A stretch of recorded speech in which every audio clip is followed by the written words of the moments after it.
அனைவருக்கும் வணக்கம். இன்றைக்கி நம்ம இயல் 7 பாருக்குள்ளே நல்ல நாடு இந்த லெசன் தான் பார்க்க போகிறோம். 8ஆம் வகுப்பு தமிழிலிருந்து. கற்றல் நோக்கங்கள்: சிற்றிலக்கியங்களில் உள்ள இலக்கிய நயங்களை நுகர்தல், தேசிய விழாக்களின் சிறப்பினை உணர்ந்து கொண்டாடுதல், நாட்டுக்கு உழைத்த நல்லோரின் வாழ்க்கையை அறிந்து பின்பற்றுதல், நாடகத்தை படித்து கதையை புரிந்து கொள்ளும் திறன் பெறுதல், வல்லினம் மிகும் இடங்கள் மிகா இடங்கள் அறிந்து பயன்படுத்துதல். ஓகேவா? கவிதை பேழையில் படை வேழம் அப்படிங்கிற தலைப்பில் தான் ஒரு பாடல் பார்க்க போகிறோம். வீரர்கள் அறத்தையும் வீரத்தையும் தமது உடைமைகளாக கொண்டவர்கள். அவர்தம் வீரமும் போரறமும் தனிச்சிறப்பு வாய்ந்தவை. பகைவரை அஞ்ச செய்யும் வீரமும் அஞ்சியோடும் பகைவரை துன்புறுத்தாத அறமும் தமிழரின் மாண்பினை நமக்கு உணர்த்துவன. அதனை போற்றி பாடும் சிற்றிலக்கியமான கலிங்கத்து பரணியின் பாடல்கள் சிலவற்றை அறிவோம். கலிங்கப்படையின் நடுக்கம் கொடுத்துருக்காங்க. ஓகே, ஸோ எதுகொல் இது மாயை, ஒன்றுகொல் எரிகொல் மரளிகொல் ஊழியின் கடை, அதுகொல் என அலரா இருந்தனர் அலதி குலதியோடு ஏழ்கலிங்கரே. கலிங்கர் தோற்று சிதைந்தோடல். ஓகே, ஸோ ரெண்டாவது, வழிவர் சிலர்கடல் பாய்வர் வெங்கரி மறவர் சிலர் வழி தேடி வன்பிலம் இழிவர் சிலர் சிலர் தூறு மண்டுவர் இருவர் ஒரு வழி போகல் இன்றியே. ஒருவர் ஒருவரின் ஓட முந்தினர் உடலின் நிழலினை வெறுவி அஞ்சினர் அறுவர் வருவர் என இறைஞ்சினர் அபயம் அபயம் என நடுங்கியே. மழைகள் அதிர்வன போல் உடன்றன வளவன் விடுபடை வேழம் என்றிருள் முழைகள் நுழைவர்கள் போரில் இன்றினம் உதவு செய்யும் உபகாரம் என்பரே. செயங்கொண்டார் அவர்கள் எழுதிய பாடல். சொல்லும் பொருளும்: மரளி காலன், கரி யானை, தூறு புதர், அறுவர் தமிழர், உடன்றன சினந்து எழுந்தன, வழிவர் நழுவி ஓடுவர், பிலம் மலைக்குகை, மண்டுதல் நெருங்குதல், இறைஞ்சினர் வணங்கினர், முழை மலைக்குகை. ஓகே, ஸோ பாடலின் பொருள் என்ன அப்படின்னா, சோழர் படையின் தாக்குதலை கண்ட கலிங்கர் இது என்ன மாய வித்தையா என வியந்தனர். தம்மை எரிக்க வந்த தீயோ என அஞ்சினர். சோழர் படை தம் உயிரை பறிக்கும் காலனோ என அஞ்சினர். தமது இறுதி காலம் நெருங்கிவிட்டதோ என எண்ணி அலைந்து குலைந்து நடுங்கினர். அப்படி நடுங்கிய கலிங்கப்படையினர் படைக்கூட்டத்திலிருந்து விலகி ஓடினர். சிலர் கடலில் தாவி குதித்து தப்பினர். சிலர் யானைகளின் பின்னே மறைந்து கொண்டனர். எத்திசையில் செல்வது என தெரியாமல் செல்வதற்கு அரிதான மலைக்குகைகளினுள்ளும் புதர்களுக்குள்ளும் தப்பி ஓடினர். கலிங்க வீரர்கள் ஒருவரை ஒருவர் முந்திக் கொண்டு ஓடினர். தம் நிழலையும் மற்றவர் நிழலையும் கண்டு தமிழர்கள் துரத்தி வருவதாக எண்ணி அஞ்சினர். தஞ்சம் வேண்டி வணங்கினர். சோழ மன்னனின் படையிலுள்ள யானைகள் சினமுற்று இடியை போல பிளிரின. அவ்வோசையை கேட்டு அஞ்சிய வீரர்கள் இருள் நிறைந்த குகைக்குள் சென்று மறைந்தனர். ஏனையோர் புறமுதுகி காட்டி ஓடி பிழைத்தனர். ஓகேயா? ஸோ என்ன சொல்ல வராங்கன்னா, சோழர் படையின் தாக்குதலை பார்த்த கலிங்கர்கள் எப்படி அவங்க பயந்தாங்க, அஞ்சு நடுங்கினாங்க, அந்த படை எப்படி கலிங்கத்து படை எப்படி அஞ்சு நடுங்கியது அப்படிங்கிறது தான் குறிப்பிட்டிருக்காங்க. ஸோ ஒன்று ஒன்றா அவங்க விவரித்து சொல்லியிருக்காங்க. ஓகேங்களா? ஸோ நூல்வெளி: ஜெயங்கொண்டார் தீபங்குடி என்னும் ஊரினை சேர்ந்தவர் என்பர். இவர் முதற் குலோத்துங்க சோழனுடைய அவைக்கள புலவராக திகழ்ந்தவர். இவரை பரணிக்கோர் ஜெயங்கொண்டார் என்று பலப்பட்டடை சொக்கநாத புலவர் புகழ்ந்திருக்காரு. கலிங்கத்து பரணி 90 வகை சிற்றிலக்கியங்களில் ஒன்றான பரணி வகையை சார்ந்த நூல். தமிழில் முதலில் எழுந்த பரணி இந்நூலே ஆகும். இது முதலாம் குலோத்துங்க சோழன் அவருடைய படைத்தலைவர் கருணாகர தொண்டைமான் ஆகியோரின் கலிங்கப்போர் வெற்றியை பேசுகிறது. இந்நூலை தென்தமிழ் தெய்வ பரணி என்று ஒட்டக்கூத்தர் புகழ்ந்துள்ளார். கலிங்கத்து பரணி கலித்தாழிசையால் பாடப்பெற்றது. 599 தாழிசைகள் கொண்டது. போர் முனையில் 1000 யானைகளை கொன்று வெற்றி கொண்ட வீரரை புகழ்ந்து பாடும் இலக்கியம் பரணி ஆகும். ஓகேயா? ஸோ போர் முனையில் 1000 யானைகளை கொன்று வெற்றி கொண்ட வீரர்களை புகழ்ந்து பாடுற இலக்கியம் தான் பரணி. ஓகேயா? ஸோ போரில் வெற்றி கொண்டவர்களை பற்றி பாடுற இலக்கியம் பரணி இலக்கியம் அப்படி இல்லையா? ஸோ இதை இந்த நூலை தென்தமிழ் தெய்வ பரணி அப்படின்னு சொல்லிட்டு ஒட்டக்கூத்தர் அவர்கள் புகழ்ந்திருக்காங்க. கலிங்கத்து பரணி கலித்தாழிசையால் பாடப்பட்டது. 599 தாழிசைகள் இதில் இருக்குது. ஓகேங்களா? ஸோ இவர் இந்த ஜெயங்கொண்டார் அவருங்கிறவர் முதல் குலோத்துங்க சோழனுடைய அவைக்கள புலவராக திகழ்ந்தவர். பரணிக்கோ ஜெயங்கொண்டார் அப்படின்னு சொல்லிட்டு இவரை பலப்பட்டடை சொக்கநாத புலவர் புகழ்ந்திருக்காரு. ஓகேங்களா?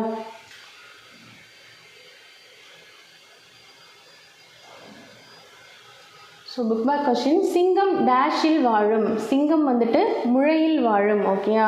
ஸோ முழைங்கிறது சிங்கம் வசிக்கிற இடம். கலிங்க வீரர்களிடையே தோன்றிய உணர்வு. கலிங்க வீரர்கள்கிட்ட என்ன தோன்றுச்சு? அச்சம். வெங்கரி என்னும் சொல்லை பிரித்து எழுத கிடைப்பது வெம்மை ப்ளஸ் கரி. ஓகேயா? வெம்மை ப்ளஸ் கரி. என்றிருள் என்னும் சொல்லை பிரித்து எழுத கிடைப்பது என்று ப்ளஸ் இருள். ஓகேயா? ஸோ என்றிருள், என்று ப்ளஸ் இருள். போல் ப்ளஸ் உடன்றன என்பதனை சேர்த்து எழுத கிடைக்கும் சொல் போலுடன்றன. போலுடன்றன. அடுத்ததான் விடுதலை திருநாள் அப்படின்னு சொல்லிட்டு ஒரு பாடல். பிறந்த நாள், திருமண நாள் போன்ற தொடர்புடைய குடும்பத்தினருக்கு மட்டுமே மகிழ்ச்சி அளிக்கும் நாட்களாகும். சமய தொடர்பான விழாக்கள் குறிப்பிட்ட சமயத்தினருக்கு மட்டுமே மகிழ்ச்சி அளிக்கும். இந்தியர் அனைவருக்கும் மகிழ்ச்சி அளிக்கும் இன்றையமையா நாள் ஒன்றின் சிறப்பை அறிவோம். ஓகேயா? 300 வருடமாய் முற்றுகையிட்ட அந்நிய இருட்டின் அறக்கூத்து முடிந்தது என்று முழங்கி நின்றது எந்த நாளோ அந்த நாள் இது. செத்த பிணமாய் சீவனில்லாமல் மொத்தமாய் தேசத்தை முற்றுகையிட்ட மூட மூட நிர்மூட உறக்கத்தை ஓட ஓட விரட்டி அடித்து விழிக்க வைத்தது எந்த நாளோ அந்த நாள் இது.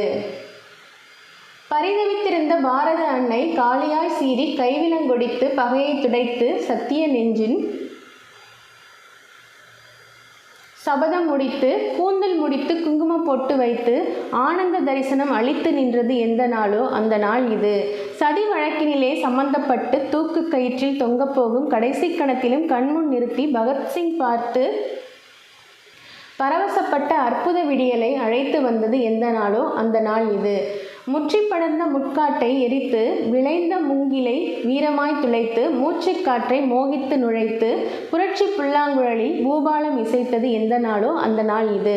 இதன் தரும் இந்த சுதந்திர நாளை சொந்தம் கொண்டாட தந்த பூமியை தமிழால் வணங்குவோம் அப்படின்னு சொல்லிட்டு மீரா அவர்கள் எழுதியிருக்கார். சொல்லும் பொருளும். சீவன் அப்படிங்கிறது உயிர், சத்தியம் உண்மை, ஆனந்த தரிசனம் மகிழ்வான காட்சி, வையம் உலகம், சபதம் சூளுரை, மோகித்து விரும்பி. 300 ஆண்டுகள் நம்மை அடிமைப்படுத்தி ஆண்ட அரக்கராகிய அந்நியரின் இருண்ட ஆட்சி முடிந்தது என்பதை கூறும் நாள் இன்று. உயிரற்ற பிணங்களைப் போல கிடந்த நாட்டு மக்கள் அனைவரையும் பற்றியிருந்த அறியாமை என்னும் உறக்கத்தை ஓட ஓட விரட்டிய நாள் இன்று.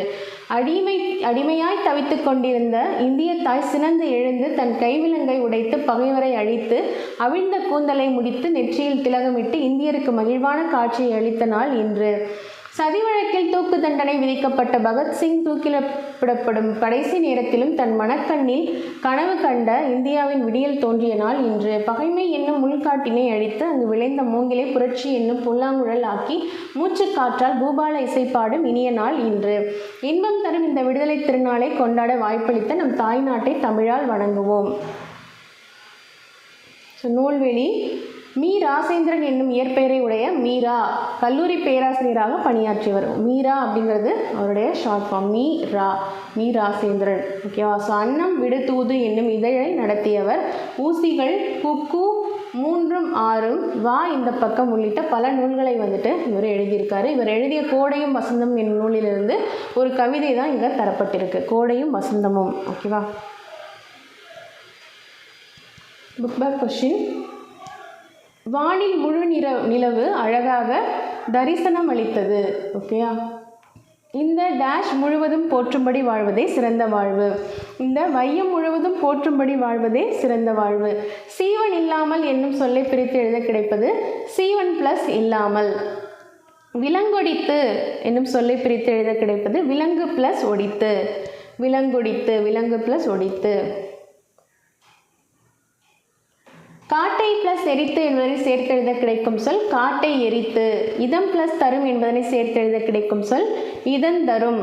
ஓகே? ஸோ இதன் தரும். இதம் ப்ளஸ் தரும், இதன் தரும். அடுத்ததா உரைநடை. ஓகேங்களா? ஸோ பாரத ரத்னா எம்ஜி ராமச்சந்திரன் அவர்கள், எம்ஜிஆர் அவர்களை பற்றி தான் நம்ம பார்க்க போகிறோம். தான் எடுத்துக்கொண்ட செயலில் வெற்றியாளராக விளங்கிட வேண்டும் என்கிற எண்ணம் எல்லோருக்கும் உண்டு. எண்ணியதை எண்ணியவாறே செய்து முடிக்கும் வல்லமை சிலருக்கே வாய்க்கும். அத்தகையோர் மக்கள் மனதில் தலைவர்களாக நின்று வாழ்கிறார்கள். அத்தகைய தலைவரை பற்றி அறிந்து கொள்வோம். கும்பகோணத்தில் உள்ள ஆணையடி பள்ளி நண்பகல் உணவு இடைவேளையின் போது மாணவர்கள் ஆங்காங்கே அமர்ந்து தாம் கொண்டு வந்த உணவை உண்கின்றனர். உடன் பிறந்தோராகிய 2 சிறுவர்கள் பசியுடன் ஒரு ஓரமாக அமர்ந்திருக்கின்றனர். பசிக்குது அண்ணா என்கிறான் தம்பி. கொஞ்சம் பொறுத்துக்கோ தம்பி, மாலை வீட்டுக்கு போனதும் சாப்பிடலாம் என்கிறான் அண்ணன். அம்மா ஏன் நமக்கு சாப்பாடு கொடுத்தனுப்புறதில்ல? வீட்டு வேலை செஞ்சு அம்மா கொண்டு வருகிற பணம் நமக்கு ஒரு வேளை சாப்பாட்டுக்கு தான் போதுமானதாக இருக்கு.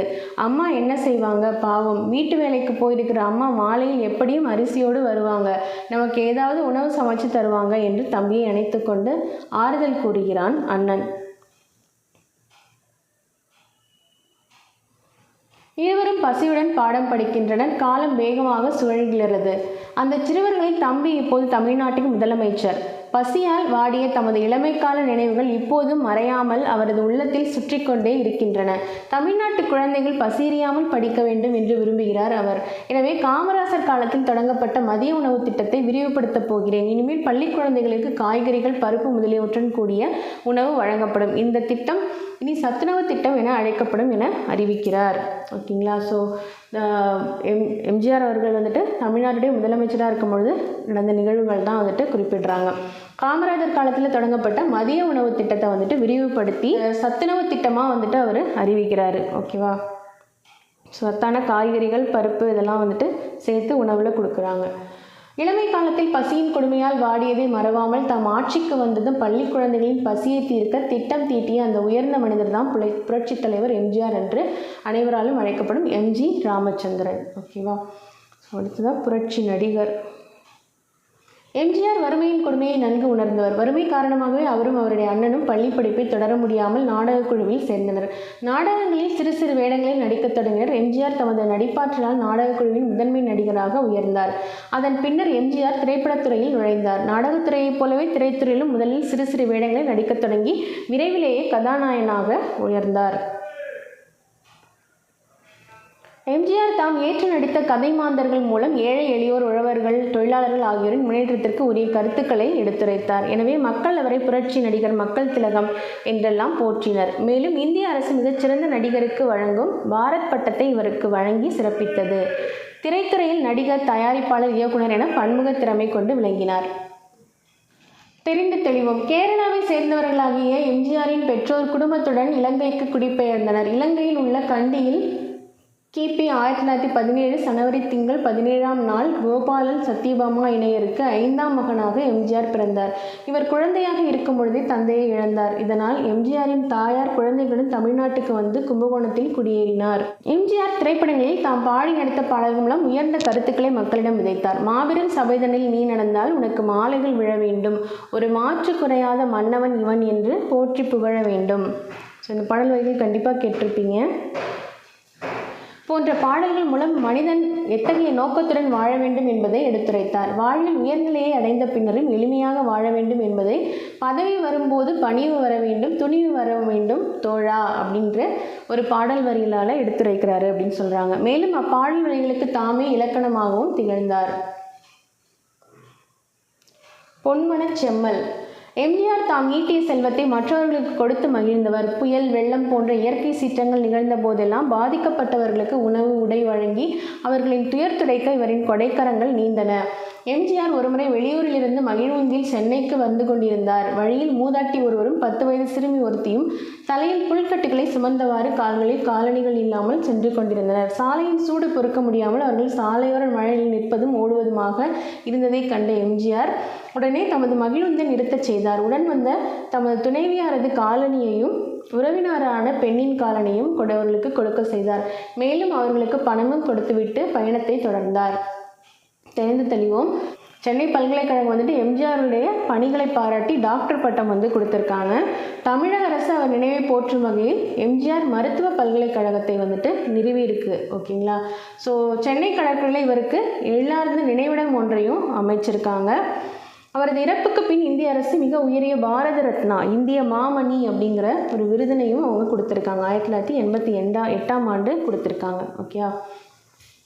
ஏழை எளியவர்கள் காலில் காலணி கூட இல்லாமல் நடந்து செல்லும் இந்நிகழ்ச்சி அவரது மனதில் ஆழமாக பதிந்திருக்க வேண்டும். அதனால்தான் பின்னர் பள்ளி குழந்தைகளுக்கு காலணிகள் வழங்கும் திட்டத்தை நடைமுறைப்படுத்தினார். எம்ஜிஆர் ஒருமுறை படப்பிடிப்பிற்காக காஷ்மீருக்கு சென்றிருந்தார். அங்கிருந்த இந்திய படை வீரர் நலச்சங்கத்தினர் தமது சங்க விழாவிற்கு எம்ஜிஆர் வருகை தர வேண்டும் என கேட்டுக்கொண்டனர். அதற்கு ஒப்புக்கொண்ட அவர் அச்சங்கத்திற்கு நன்கொடை வழங்க விரும்பினார். ஆனால் அப்பொழுது அவரிடம் பணம் இல்லை. எனவே அங்கு தங்கியிருந்த தமிழ்நாட்டு தொழிலதிபர் ஒருவரிடம் பெருந்தொகையை கடனாக பெற்று அதனை நன்கொடையாக வழங்கினார். சென்னை திரும்பியது முதல் வேலையாக அத்தொகையை திருப்பிக் கொடுத்தார். இவ்வாறு பிற வியக்கத்தக்க வகையில் தம் செல்வத்தை வாரி வழங்கியமையால் தான் அவரை பொன்மனச் செம்மல் என்று மக்கள் அன்புடன் அழைக்கிறார்கள். சமூக நலத்திட்டங்கள். எம்ஜிஆர் தமிழக முதலமைச்சராக இருந்தபோது ஏழை எளிய மக்களின் வாழ்க்கை தரம் உயர அரும்பாடுபட்டார். உழவர்களின் கடன் தள்ளுபடி, ஏழைகளுக்கான வீட்டு வசதி திட்டம், ஆதரவற்ற மகளிருக்கு திருமண உதவி திட்டம், தாய்சேய் நல இல்லங்கள், பற்பொடி வழங்கும் திட்டம், நலிவடைந்த பிரிவை சேர்ந்த மாணவர்களுக்கு பாடநூல் வழங்கும் திட்டம், முதியோருக்கு உதவித்தொகை வழங்கும் திட்டம், வேலைவாய்ப்பற்றவர்களுக்கு உதவித்தொகை வழங்கும் திட்டம் போன்ற பல்வேறு திட்டங்களை செயல்படுத்தி புகழ் பெற்றார். ஓகேயா? ஸோ ஏழை எளிய மக்களுடைய வாழ்க்கை தரம் உயர்றதுக்காக ரொம்பவே பாடுபட்டிருக்காரு. நிறைய திட்டங்களையும் செயல்படுத்தி வச்சிருக்காரு. அடுத்ததாக தமிழ் வளர்ச்சி பணிகள். எம்ஜிஆர் தமிழ் வளர்ச்சிக்காக பல்வேறு பணிகளை ஆற்றினார். தந்தை பெரியார் உருவாக்கிய எழுத்து சீர்திருத்தங்களில் சிலவற்றை நடைமுறைப்படுத்தி தமிழ் எழுத்து முறையை எளிமைப்படுத்தினார். மதுரை மாநகரில் 5ஆம் உலக தமிழர் மாநாட்டை சிறப்பாக நடத்தினார். தஞ்சையில் 1000 ஏக்கர் பரப்பளவில் தமிழ் பல்கலைக்கழகத்தை தோற்றுவித்தார். ஓகேயா? ஸோ தமிழ் வளர்ச்சிக்காக நிறைய பணிகளை ஆற்றியிருக்காரு. தந்தை பெரியார் உருவாக்கிய எழுத்து சீர்திருத்தங்கள் சிலவற்றை நடைமுறைப்படுத்தி தமிழ் எழுத்து முறையை எளிமைப்படுத்தினார். ஸோ நம்ம பார்த்தோம் இல்லையா, தந்தை பெரியார் அவர்கள் எழுத்து சீர்திருத்தம் நிறைய தமிழ் எழுத்தில் சீர்திருத்தங்கள் நிறைய பண்ணியிருக்காரு அப்படின்னு சொல்லிட்டு. ஸோ அதை நடைமுறைப்படுத்தினது எம்ஜிஆர் அவர்கள் தான் அப்படின்னு கொடுத்துருக்காங்க. மதுரை மாநகரில் 5ஆம் உலகத்தமிழ் மாநாட்டை சிறப்பாக நடத்தியிருக்காரு. தஞ்சையில் 1000 ஏக்கர் பரப்பளவில் தமிழ் பல்கலைக்கழகத்தினை தோற்றுவித்தார். நம்ம பார்த்தோம் இல்லையா, ப்ரீவியஸ் லெசன்ஸில் பார்த்தோம். தமிழ்நாடு அப்படின்னு சொல்லிட்டு அந்த லெட்டர்ஸ் அந்த அந்த கட்டிடம் தமிழ்நாடு அப்படிங்கிற வடிவத்தில் இருந்தது இல்லையா. ஸோ அதை அந்த பல்கலைக்கழகத்தை தோற்றுவித்தது யாருன்னு பார்த்தீங்கன்னா எம்ஜிஆர் அவர்கள் தான். இத்தகைய தமது செயல்பாடுகள் மூலம் அனைவரையும் கவர்ந்த எம்ஜிஆர் புரட்சி நடிகராக பெயர் பெற்று பொன்மனச் செம்மலாக வளர்ந்து மக்கள் திலமாக உயர்ந்து புரட்சி தலைவராக மக்கள் மனத்தில் நீங்கா இடம் பெற்று நிலைத்து வாழ்கிறார். ஸோ தெரிந்து தெளிவோம். எம்ஜிஆர் நூற்றாண்டு விழாவை ஒட்டி 2017-18 தமிழக அரசால் சென்னையிலும் மதுரையிலும் பேருந்து நிலையங்களுக்கு எம்ஜிஆர் பெயர் சூட்டப்பட்டுள்ளது. ஓகேயா?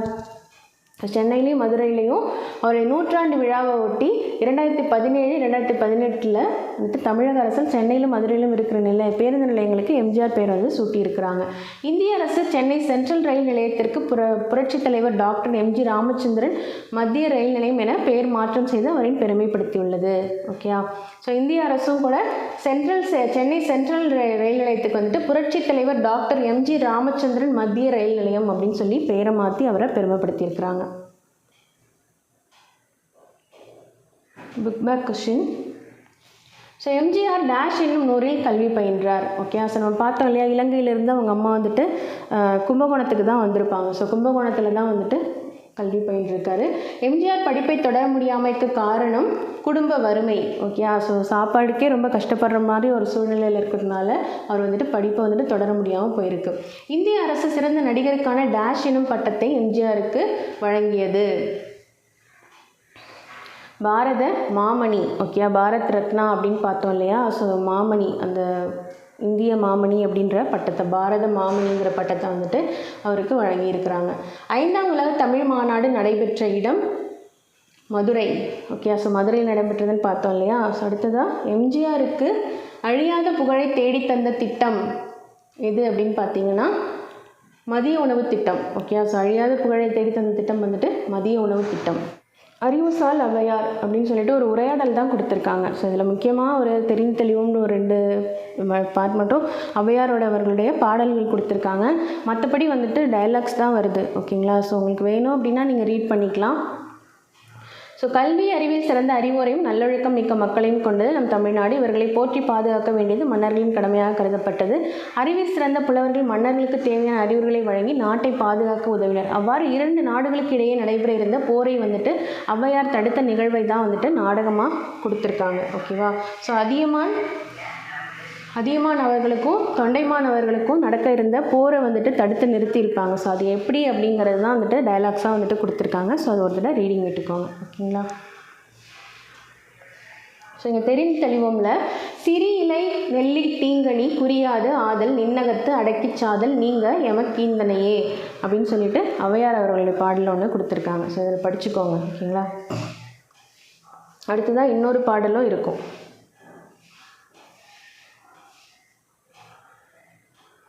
இங்கே கொடுத்துருக்காங்க பாருங்கள். இவ்வே பீலி அணிந்து மாலை சூட்டி கண்டிரல் நோன்காள் திருந்தி நெய்யணிந்து கடியுடைவியன் நகரவே அவ்வே பகைவர் குத்தி கோடுநுதி சிதைந்து கொல்துறை குற்றில மாதோ என்றும் உண்டாயின் பதம் கொடுத்து இல்லாயின் உடன் உண்ணும் இல்லோர் ஒக்க தலைவன் அன்னலியம் கோமான் வைநுதில் வேலே அப்படின்னு சொல்லிட்டு ஒரு பாடல். ஓகேவா. ஸோ இது ஔவையார் அவர்கள் எழுதிய பாடல்.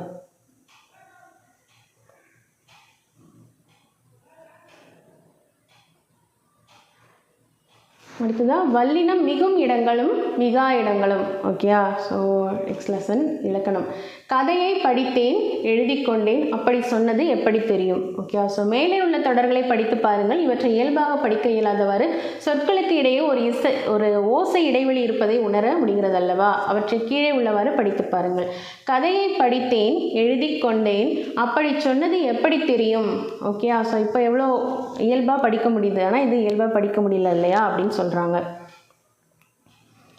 ஸோ இப்போது இயல்பாக படிக்க முடிகிறது அல்லவா. மேலும் நாம் பேசும்போது இவ்வாறு தான் பேசுகிறோம். ஒரு சொல்லின் முதல் எழுத்து க ச த ப ஆகிய வல்லின எழுத்து வரிசைகளில் ஒன்றாக இருந்தால் அதற்கு முன்னால் உள்ள சொல்லின் இறுதியில் அந்த வல்லின மெய்யெழுத்தை சேர்த்து எழுத வேண்டும். இதனை வல்லினம் மிகல் என்று கூறுவர். எல்லா இடங்களிலும் வல்லின மெய்யெழுத்து மிகும் என்று கூற முடியாது. மிதந்து சென்றது, செய்து பார்த்தான், படித்த கவிதை, பெரிய தாவரம் ஆகிய சொற்களில் வல்லினம் மிகவில்லை என்பதை கவனியுங்கள். இவ்வாறு வல்லின மெய் மிகக்கூடாத இடங்களை வல்லினம் மிகா இடங்கள் என்று குறிப்பிடுவர். ஓகேயா. ஸோ ஒரு சொல்லின் முதல் எழுத்து க ச த ப ஆகிய வல்லின எழுத்து வரிசைகளில் ஒன்றாக இருந்தால் அதற்கு முன்னால் உள்ள சொல்லின் இறுதியில் அந்த வல்லின மெய்யெழுத்தை சேர்த்து எழுத வேண்டும். ஓகேவா. ஸோ இப்போ கொடுத்துருக்காங்க இல்லையா, கதையை படித்தேன் எழுதி கொண்டேன் அப்படி சொன்னது எப்படி தெரியும். ஸோ இந்த மாதிரி இடையில வந்துட்டு கொடுத்துருக்காங்க இல்லையா. ஸோ இதெல்லாம் வந்துட்டு வல்லினம் மிகல். ஓகேங்களா. ஸோ அதுவே வந்துட்டு மிதந்து சென்றது, செய்து பார்த்தான், நீங்கள் வந்துட்டு இப்பெல்லாம் கொடுக்க தேவையில்லை. படித்த கவிதை அப்படி வராது. பெரிய தாவரம் அப்படின்னு சொல்கிறாது, பெரிய தாவரம். இந்த சொல்லெல்லாம் வந்துட்டு வல்லினம் வந்துட்டு மிகவில்லை. ஓகேவா. ஸோ இந்த வல்லினம் மெய் வந்துட்டு மிகக்கூடாத இடங்களெல்லாம் வந்துட்டு வல்லினம் மிகா இடங்கள் அப்படின்னு சொல்கிறாங்க. ஸோ இந்த இடத்த வந்துட்டு வல்லினம் மிகல். ஓகேங்களா. ஸோ இது வந்துட்டு வல்லினம் மிகல், வல்லினம் மிகா இடங்கள். ஓகேவா. ஸோ வல்லினம்ங்கிறது கசட தபர நமக்கு தெரியும் இல்லையா. ஸோ அந்த ட ர தவிர க ச த ப இது வந்துட்டு வல்லினம் மிகல் இடங்கள். நம்ம யூஸ் பண்ணுற வல்லினம் மிகக்கூடிய இடங்களுக்கு யூஸ் பண்ணுற க ச த ப அப்படின்னு கொடுத்துருக்காங்க. வல்லினமைகளை சேர்த்து எழுவதன் நோக்கம் படிப்பதற்கு எளிமையாக இருக்க வேண்டும் என்பது மட்டுமன்று. செய்திகளில் கருத்து பிழையோ பொருள் குழப்பமோ ஏற்படாமல் இருப்பதற்கும் வல்லினம் மிகுதலும் மிகாமையும் உதவுகின்றன. மண்வெட்டி கொண்டு வா, மண்வெட்டி கொண்டு வா. ஸோ ரெண்டு தொடரில் பார்த்தீங்கன்னா மண்வெட்டி கொண்டு வா, மண்வெட்டி இருக்கும் இல்லையா. ஸோ அதை கொண்டு வா அப்படின்னு மீனிங் வருது. அதே அடுத்ததில் மண்வெட்டி கொண்டு வா, மண்ணை வெட்டி கொண்டு வா அப்படின்னு சொல்லிட்டு மீனிங் மாறுது இல்லையா. ஸோ வல்லினம் மிகா இடங்கள் மிகும் இடங்கள். ஸோ இது ரெண்டுலேயும் வந்துட்டு பொருளும் நமக்கு வேறுபடும். அது வர்றதுலேயும் வராமல் இருக்கிறதுலையும் பொருளும் நமக்கு வேறுபடுது அப்படின்னு சொல்லி கொடுத்துருக்காங்க. ஓகேங்களா. ஸோ இவற்றில் முதல் தொடர் மண்வெட்டியை எடுத்து வா என்னும் பொருளை தருகிறது. இரண்டாம் தொடர் மண்ணை வெட்டி எடுத்து வா என்னும் பொருளை தருகிறது. இவ்வாறு பொருள் தெளிவை ஏற்படுத்தவும் வல்லினம் மிகுதல் வந்துட்டு உதவுகிறது அப்படின்னு சொல்கிறாங்க. வல்லினம் மிக வேண்டிய இடத்தில் மிகாமல் எழுவது, மிகக்கூடாத இடத்தில் வல்லினம் மெய்யிட்டு எழுதுவதும் தவறாகும். ஓகேயா. ஸோ எங்கே வந்துட்டு மிகாமல் எழுதணும், மிகக்கூடாத இடத்துல வந்துட்டு வல்லின மெய்யிட்டு எழுதணும் அப்படிங்கிறதும் தவறானது அப்படின்னு சொல்கிறாங்க. ஸோ இதனை சந்திப்பிழை அல்லது ஒற்றுப்பிழை என குறிப்பிடுவர். ஓகேவா. ஸோ சந்திப்பிழை இல்லாமல் எழுதணும் இல்லையா. ஸோ அதை வந்துட்டு நம்ம இந்த எங்கே மிகுந்து வரணும், எங்கே வல்லினம் மிகும், எங்கே மிகாமல் வரும் அப்படிங்கிறத நமக்கு டிஃப்ரென்ஸ் தெரிஞ்சுக்கணும் அப்படின்னு சொல்கிறாங்க. இப்போ வல்லினம் மிகும் இடங்கள் என்னென்ன அப்படின்னு பார்க்கலாம். இந்த என்னும் சுட்டுத்திரிபுகளை அடுத்து வல்லினம் மிகும். ஓகேயா. ஸோ இந்தங்கிறது ஒரு சுட்டுத்திரிபு. ஓகேயா. ஸோ இந்த இடத்துல வந்துட்டு வல்லினம் மிகுந்து வரும் அப்படின்னு சொல்கிறாங்க, மிகும் அப்படின்னு சொல்கிறாங்க. அந்த பக்கம் கச தப சொன்னேன் இல்லையா. ஸோ அந்த பக்கம் இந்த கவிதை. ஓகேயா. ஸோ அந்த பக்கம் இந்த கவிதை இதில் வந்துட்டு மிகும் அப்படின்றாங்க. எந்த என்னும் வினாத்திரிபை அடுத்து வல்லினம் மிகும். எந்த அப்படிங்கிற இந்த வினாத்திரிபு இருக்கு இல்லையா. ஸோ இங்கேயும் வந்துட்டு மிகும் அப்படின்றாங்க. எந்த திசை, எந்த சட்டை, இரண்டாம் வேற்றுமை உருவாகிய ஐ வெளிப்படையாக வரும் இடத்தில் வல்லினம் மிகும். ஓகே, ஸோ இரண்டாம் வேற்றுமை உருபு இருக்கு இல்லையா, ஐ நம்ம ப்ரீவியஸ் லெசனில் பார்த்தோம் இல்லையா. ஸோ அந்த ஐ வெளிப்படையாக வரும் இடத்துலையும் வல்லினம் மிகும். ஓகே, தலையை காட்டு, தலையை காட்டு அப்படிங்கிற இடத்துல இக்கு போட்டிருக்காங்க பாருங்கள். ஸோ தலையை ஐ வருது இல்லையா, தலையை ஐ காட்டு அப்படிங்கிறது ஐங்கிற இரண்டாம் வேற்றுமை உருபு வருது இல்லையா. ஸோ அங்கேயும் வந்துட்டு வல்லினம் மிகுது. பாடத்தை ஐ வருது இல்லையா, படி, பாடத்தை படி அப்படின்னு வருதுல்ல. ஸோ இங்கேயும் வரும். நான்காம் வேற்றுமை உருவாகிய கூ வெளிப்படையாக வரும் இடத்துலையும் வல்லினம் வந்துட்டு மிகும் அப்படின்றாங்க. எனக்கு தெரியும், அவனுக்கு பிடிக்கும். ஸோ இங்கே வந்துட்டு எனக்கு தெரியும் அப்படின்னு சொல்கிறத விட எனக்கு தெரியும் அப்படிங்கிறது தான் வந்துட்டு பிழை இல்லாமல் சொல்கிறது. அவனுக்கு பிடிக்கும் அப்படின்றது அவனுக்கு பிடிக்கும் அப்படின்னு சொல்கிறது தான் வந்துட்டு வல்லினம் மிகிறது. ஓகேங்களா. இகரத்தில் முடியும் வினையெச்சங்களை எடுத்து வல்லினம் மிகும். ஓகே, ஸோ எழுதி பார்த்தால், ஓடி களைத்தால்.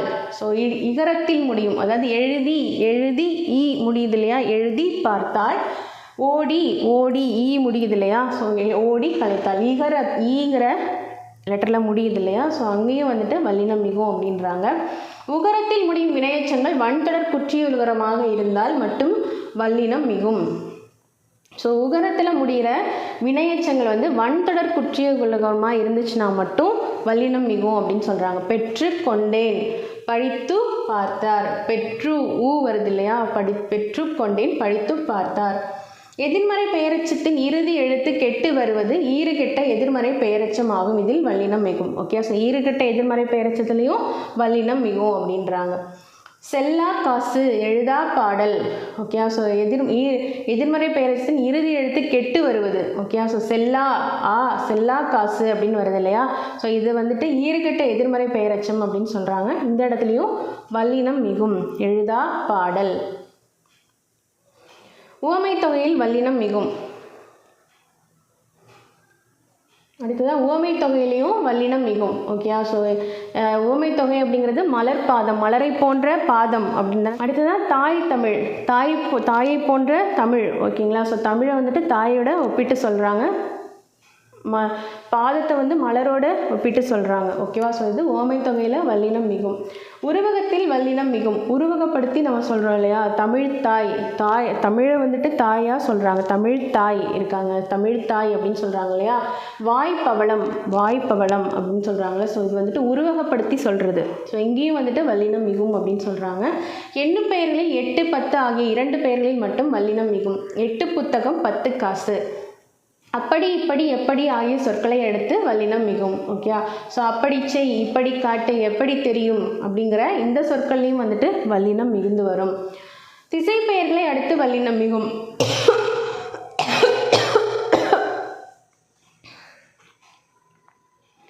கிழக்கு கடல், மேற்கு சுவர், வடக்கு தெரு, தெற்கு பக்கம். ஸோ இந்த மாதிரி திசை பெயர்கள் வரும்பொழுதும் வல்லினம் மிகும். மகரமெய்யில் முடியும் சொல்லை அடுத்து வல்லினம் வந்தால் அந்த மகரமெய் அழிந்து அவ்விடத்தில் வல்லினம் மிகும். ஓகேயா. ஸோ மகரமெய்யில் வந்துட்டு சொல் வந்துட்டு முடியும் சொல்ல அடுத்து வல்லினம் வந்துச்சு அப்படின்னா, ஸோ இங்கே வருது இல்லையா வல்லினம், கசட தவல ச வருது, அடுத்தது ப. ஓகேவா. ஸோ இந்த இடத்துலையும் வந்துட்டு அந்த மகரமெய் அழிந்து வல்லினம் மிகும் அப்படின்னு சொல்கிறாங்க. மரச்சட்டம். ஓகே. ஸோ இந்த மெய் வந்துட்டு அழிஞ்சிருமா.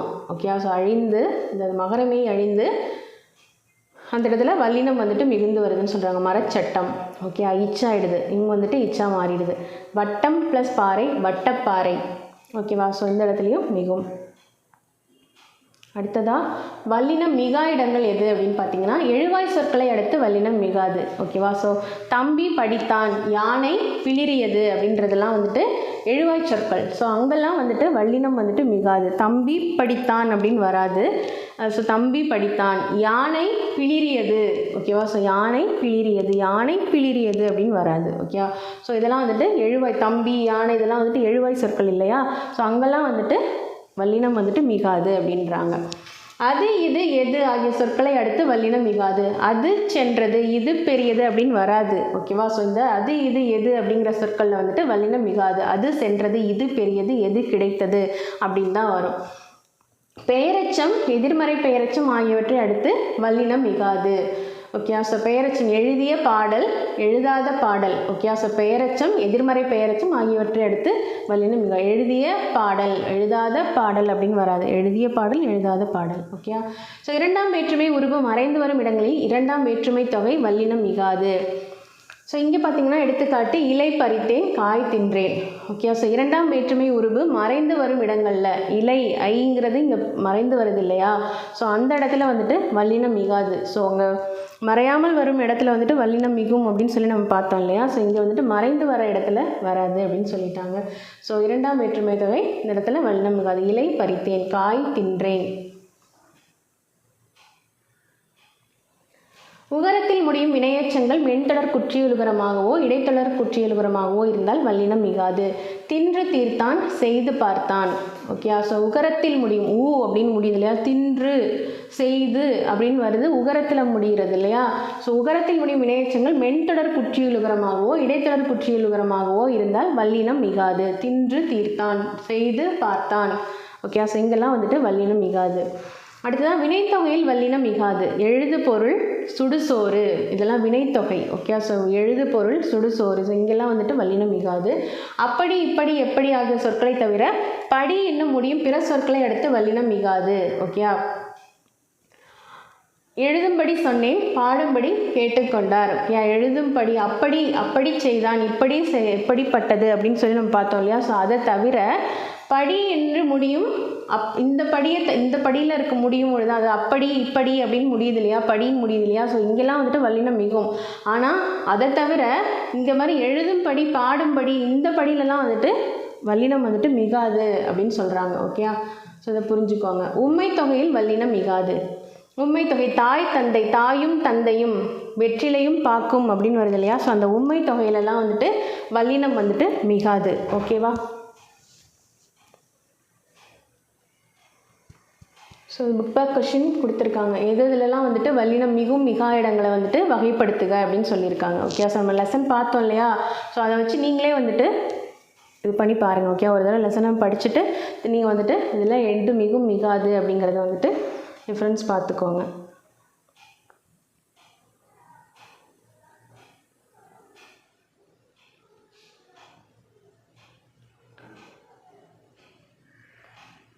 அடுத்ததான் கலைச்சொல் அறிவோம். குதிரை ஏற்றம், ஈக்வெஸ்டீரியன், கதாநாயகன் தி ஹீரோ, முதலமைச்சர் சீஃப் மினிஸ்டர், தலைமை பண்பு லீடர்ஷிப், ஆதரவு சப்போர்ட், வரி டாக்ஸ், வெற்றி விக்ட்ரி, சட்டமன்ற உறுப்பினர் member of legislative assembly. Okay. So இதோட நமக்கு இயல் 7 கம்ப்ளீட் ஆகுது. அடுத்ததான் நம்ம இயல் 8 மீண்டும் சந்திக்கலாம். நன்றி, வணக்கம்.